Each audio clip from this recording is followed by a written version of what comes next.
Praise the Lord. எல்லாரும் நல்லா இருக்கீங்க. இன்னைக்கு கர்த்தருக்குள்ள எப்போது சந்தோஷமா இருங்க. ஏசப்பா அதை எப்போது விரும்புறாங்க. இன்னைக்கு கூட ஆண்டவர் சொல்ற ஒரு வார்த்தை என்னன்னா, இதோ நான் புதிய காரியங்களை நான் செய்கிறேன். ஆமென்.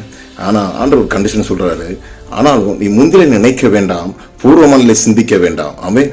சில நேரம் நம்ம நினைக்கிறோம், பழச குறிச்சே யோசிச்சுட்டு இருப்போம், பழைய விஷயங்களை குறித்து நம்ம பேசிக்கொண்டே இருப்போம். ஆமென். பழைய விஷயங்களை மனசு வைக்கிறது தப்பு கிடையாது, ஆனா அதையே நினைக்கிறது தப்பு. அதான் ஆண்டவர் சொல்றாரு, பழசு குறிச்சு யோசிக்காத, நான் புதிதான காரியங்கள் வாழ்க்கையில நான் செய்ய தொடங்கட்டும், அதை நிறுத்து, நான் தொடங்குவேன்கிறார். ஆமென்.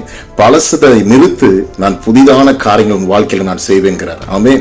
சுந்தரம் உங்க வாழ்க்கையில ஆண்டு புதிதான காரியங்களை அவர் செய்ய அவர் உண்மை உள்ளவராக இருக்கிறார். இடம் கொடுத்து பாருங்க. இன்னைக்கு பழசு குறிச்சு பேசாதீங்க. பழைய காரியங்களை குறித்து, பழைய கசப்பான அனுபவங்கள், பழைய விஷயங்களை குறித்து நீங்கள் பேசாமல் கர்த்தரை பார்த்து கர்த்தருடைய வாக்குத்தத்தத்தை குறித்து பேசுங்க.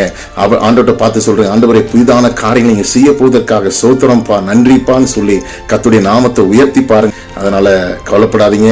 ரொம்ப ட்ரையா நீங்க நினைச்சீங்கன்னா, ரொம்ப வெறுமையா நீங்க ஃபீல் பண்ணீங்களா, ஆண்டவர் அந்த வாழ்க்கையை ஆண்டவர் புதுசா ஆண்டவர் மாத்த போறார். கர்த்தருடைய நாமத்துக்கு நன்றி சொல்லுங்க. கர்த்தர் உங்களை ஆசீர்வதிப்பார். ஆமென். God bless you.